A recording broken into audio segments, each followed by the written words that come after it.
story begins with our MC Ginfrey entering the building and experiencing a familiar sensation.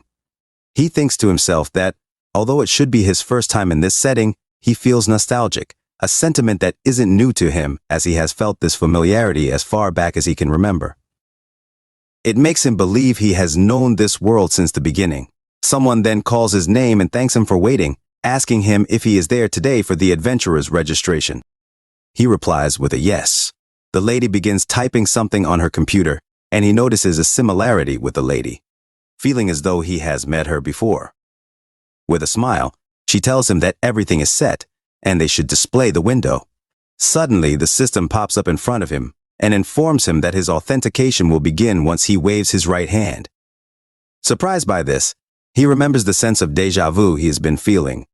When he doesn't respond, the lady asks if something is wrong, but he remains silent, realizing that these are memories from his previous life, memories of playing in this world. He is now confident that the place he is currently in, a virtual world where players journey across 7 continents to achieve world peace. It's a classic online game.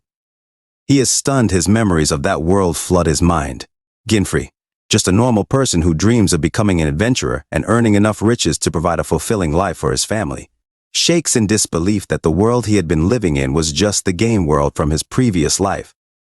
Although the realization seems crazy, he smiles, thinking it means he is virtually unstoppable. The lady, looking worried, asks him if he is all right, because he has been trembling for. He tells her not to mind him, dismissing his trembling as just a warrior's excitement. The system informed him that the authentication would begin once he waved his right hand.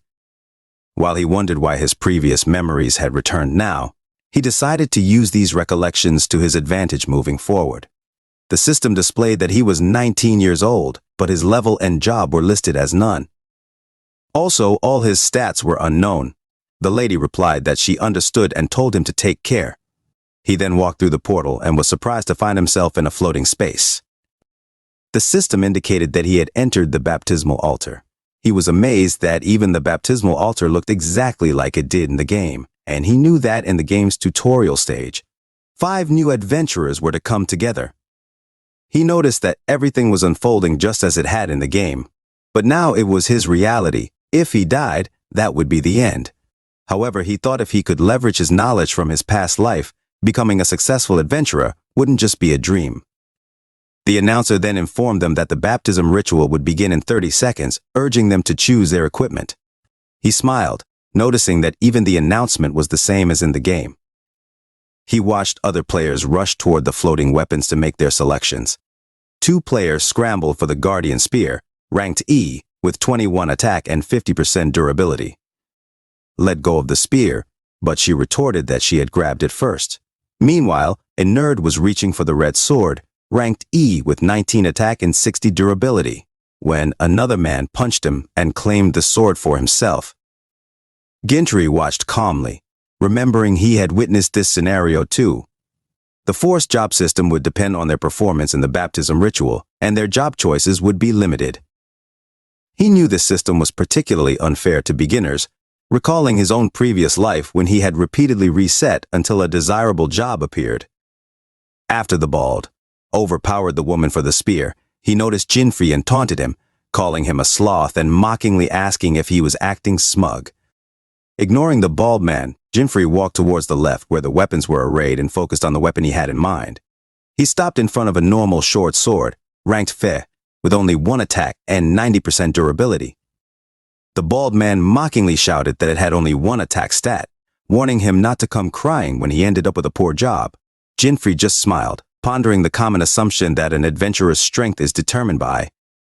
What if that common sense was wrong? He chose the normal short sword, confident that a mob's knowledge couldn't compare with that of a hardcore player, and believing that the only right choice was that very sword. When they had all selected their weapons, the voice announced that the baptism ritual would begin and that they had a 5-minute time limit. Flies then appeared above them, and the voice instructed them to defeat as many creatures as possible. He recognized the creatures before him as winged centipedes, a species unique to the baptism ritual. 1. The bald man teasingly told him to try not to get killed and arrogantly smiled at him, prompting Ginfrey to sigh and wonder what the bald man's problem was. He thought it best to ignore such behavior, recognizing that such types were common, even in the game. As the announcer declared the start of the ritual, the winged centipedes charged at them. One of the centipedes swooped lower towards him, and he noticed that its appearance and movements were identical to those in the game, which meant their weak point must be the same too. As the creature rushed to attack, he charged forward, drew his sword, and, despite the rough critical hit system, he swung his sword and easily slashed the creature. The system then popped up, confirming he had defeated the winged centipede, leaving the other adventurers shocked, but he simply smiled and confidently thought that it was perfect. The bald man accused him of just being lucky and warned him not to get cocky. However, the truth was the bald man couldn't believe he had taken it down with one hit and wondered what exactly Jinfrey had done. Jinfrey knew that most games had bugs, and it was normal, this game had. Only be used in the baptism ritual. If they hit the winged centipede's weak point with the normal short sword, it would result in a one-hit kill. Confident that it was the same as in the game, he walked closer to the swarm of winged centipedes, armed with this knowledge. Meanwhile, he saw the lady and the others struggling to fight. The bald man managed to kill some winged centipedes and proudly shouted for everyone to look at his skills, boasting that with such prowess, he would definitely secure the strongest job, the swordsman. Unnecessary bravado, making him worse than some trolls in the game. Suddenly, a winged centipede appeared close to him, but he managed to dodge it. It tried to attack him from behind, which he also dodged, thinking this might be more fun than in the game. As it swooped down to attack again, he bent his body down, and it was caught off guard when he jumped up and slashed it into pieces. The voice announced that the time limit was over and instructed them to conclude the baptism ritual. It then informed them that job selection would be based on their performance, as the system. For each adventurer, 2 players who had defeated 7 winged centipedes saw their available job choices: hunter, compounder, and shield user. One man remarked that defeating 7 didn't offer good job options, while a woman expressed her disappointment at not being able to become a summoner, acknowledging that reality often differed from one's desires.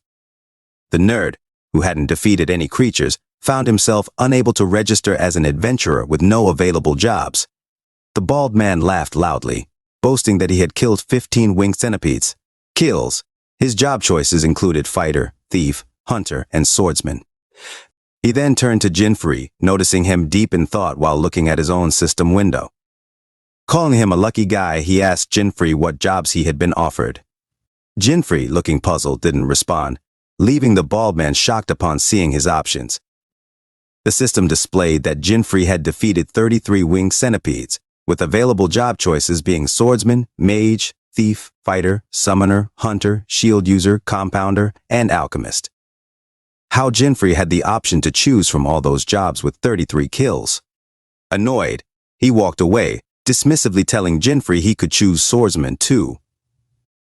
Jinfrey calmly responded that it was good for him, but internally noted that with only 15 kills, the bald man's chance of being offered the swordsman job was less than 2%, making the bald man truly the fortunate one. He was aware that swordsman and summoner were considered the strongest jobs in the game, but he had already decided on his choice. Shortly thereafter, the system confirmed his job selection and awarded him the initial equipment as a first-time bonus. The system congratulated him for choosing compounder as his job, which shocked everyone present. The bald man stuttered in disbelief, asking if he was stupid, and loudly proclaimed that the compounder was the weakest job available. Undeterred, Jinfrey simply smiled and opened his inventory. He believed that whether a compounder was weak or not depended entirely on the player, and his primary goal in hunting 33 creatures was to collect the drop items exclusive to the baptism ritual. The system. Loot: 5 winged centipede tails, 9 winged centipede wings, and 3 vials of winged centipede blood, all of F rarity. The bald man looked on, puzzled by Jinfrey's actions. Jinfrey placed all the drop items along with his normal short sword into the crafting interface. Using his job skill, Compound, which required 12 mana, he began the compounding process. This skill was precisely why he had chosen the compounder job. The other players watched in awe as he skillfully combined the items. Powerful, it could fundamentally change the game dynamics. Shortly after, the system confirmed that he had successfully created a new weapon. The system displayed his newly forged sword, named Centipede, with an unknown rank, an attack power of 66, and a durability of 1,500. Its first skill, Mind's Eye, dealt triple damage when targeting an enemy's weak point.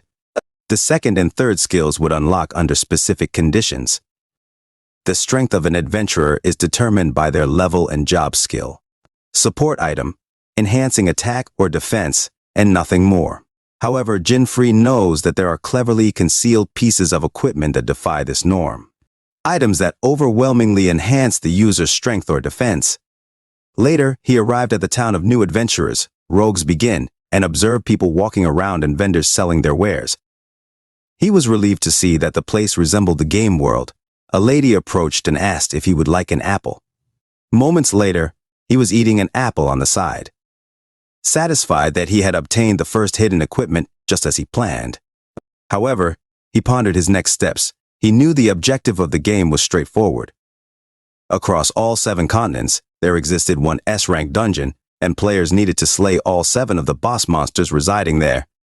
After eating the apple, he decided he needed to get stronger and resolved to start grinding in the dungeons immediately. Although the standard practice was to clear the dungeons in order, starting with the F rank, he proceeded directly to the teleportation portal for the C-rank dungeon. Destination was the forest inhabited by the Guardian, a C-rank dungeon where his mission was to slay the boss monster. Upon entering, the system warned him that he could not level up until the clear condition had been met. He checked his status window, which showed his health at 122, mana at 18 out of 30, strength at 21, defense at 27, intelligence at 30, speed at 19, and luck at 11. Knowing the recommended level for entry was between 17 and 30, he felt the danger of venturing in at level 1.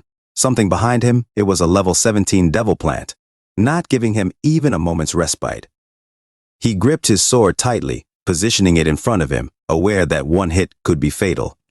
The devil plant launched its roots in an attack. He dodged them, relieved that he recognized the attack pattern. He then swung his sword at the devil plant, knowing it was vulnerable after its attack. His strike was a critical hit, triggering his Mind's Eye sword skill, which effortlessly defeated the devil plant. He was thrilled to have defeated the devil plant in one hit, and the experience points. Level by 9. As he viewed his status window, he remembered that his health and mana automatically increased with each level up. Additionally, for every level gain, they receive 5 skill points, which could be used to enhance any stat of their choice. He chose to allocate all 45 of his skill points to his defense, reasoning that he could deal sufficient damage if he maximized his defensive capabilities. Clutching his centipede sword, he expressed his happiness about both his increased level and improved stats, thanking the weapon for its aid and noting how well things were going. He recognized that the centipede's active skill, Mind's Eye, was extremely useful, and with its 66 attack power, it could likely handle the B-ranked dungeon on the first continent. However, he believed the true value of his centipede was yet to be revealed, which made things increasingly interesting, deciding to target the boss deep within the dungeon while leveling up. He ventured deeper into the forest. There he was startled to find himself surrounded by 3 level 23 noir snakes. A rare encounter, since meeting 3 simultaneously had a less than 1% chance. Suddenly, one of the snakes lunged at him with its mouth open, but he managed to jump away just in time. While noting the snake's ferocious natures reminiscent of the game, he failed to see another noir snake sneaking up behind him. As it nearly bit him, he swiftly bent backward to dodge, questioning why he was panicking when he knew their attack patterns and vulnerabilities well. He then leaped towards their necks, the only part he could effectively slash. He believed a one-shot kill was possible if he executed his move correctly. As his centipede neared one noir's neck, another blocked him with its head, indicating they were protecting each other. Suddenly, he felt a sharp pain as the third Moor bit into his shoulder, splattering his blood. Grimacing in pain and with a trembling hand, he managed to slash the attacking Moir's neck.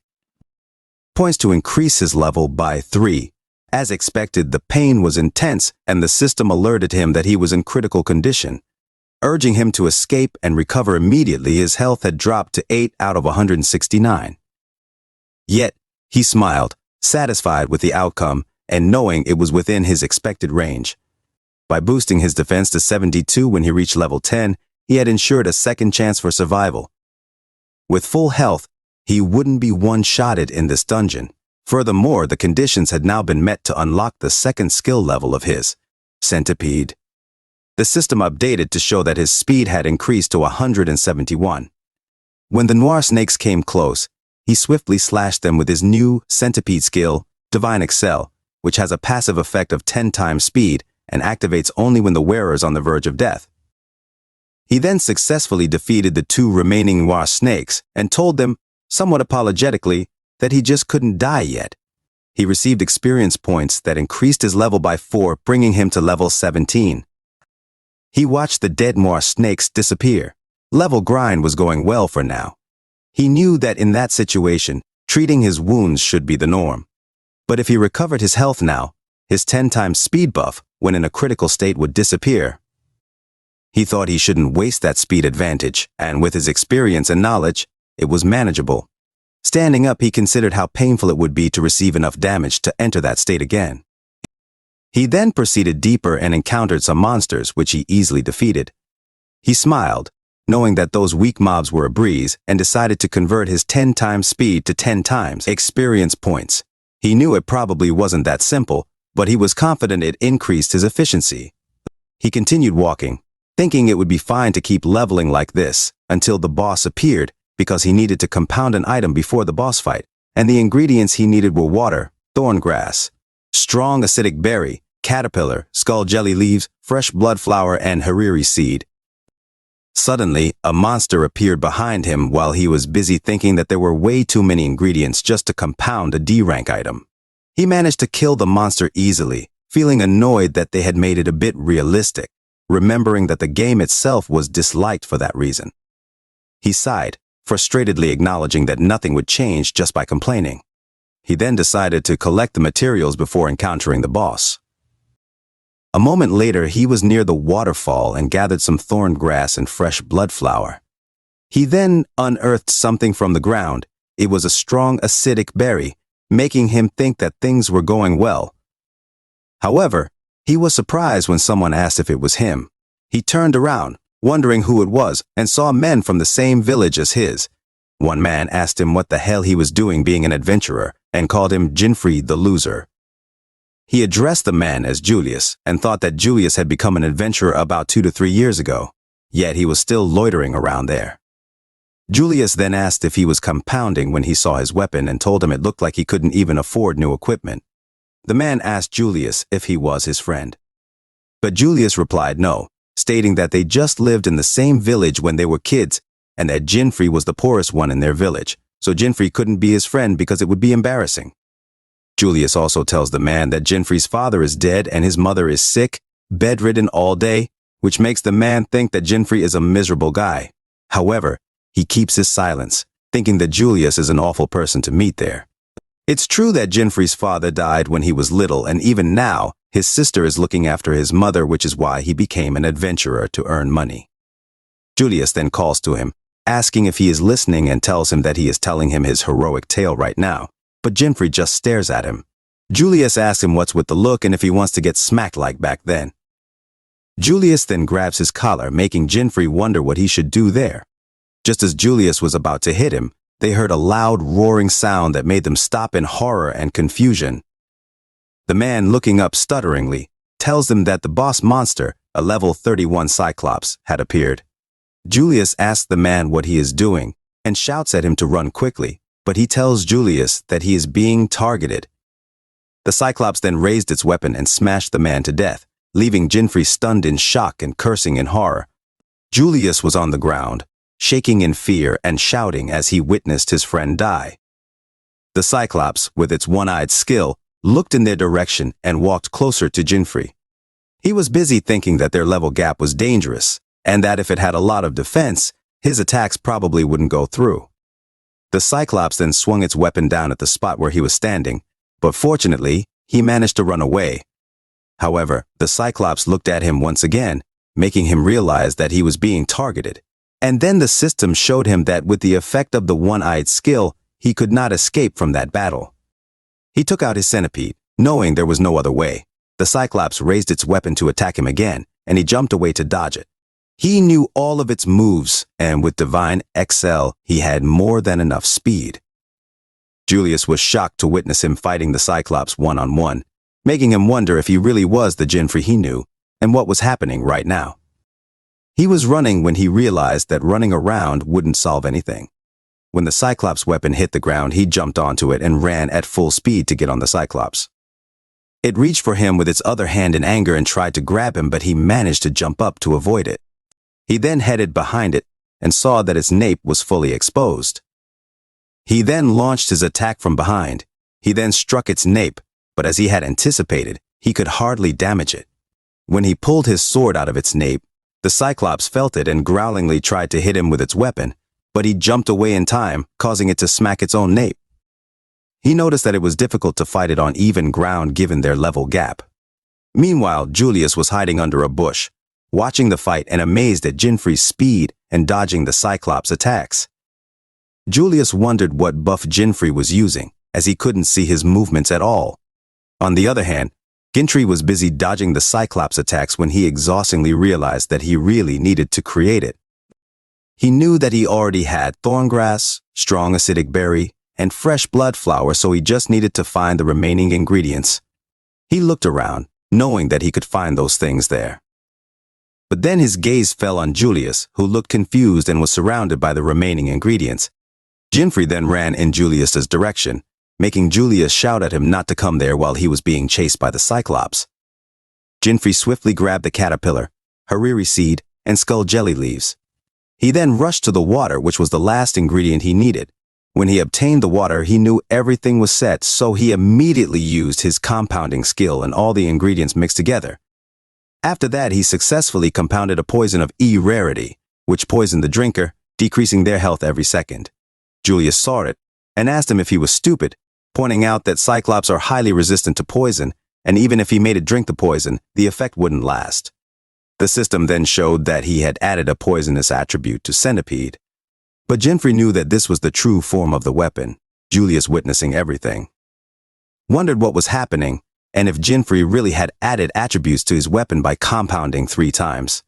Suddenly, the Cyclops appeared behind Julius, and Ginfrey confidently told the Cyclops that he had kept it waiting, but they should go for round 2.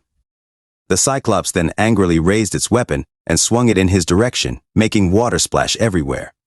But fortunately, Ginfrey jumped away in time and speedily moved around the Cyclops, who was trying to hit him. When its weapon hit the ground, Ginfrey jumped to get closer to its head. He then raised his sword while telling it that he knew its entire attack pattern. The Cyclops looked up to see him, but it was too late for the Cyclops because he slashed its nape with his poisonous centipede.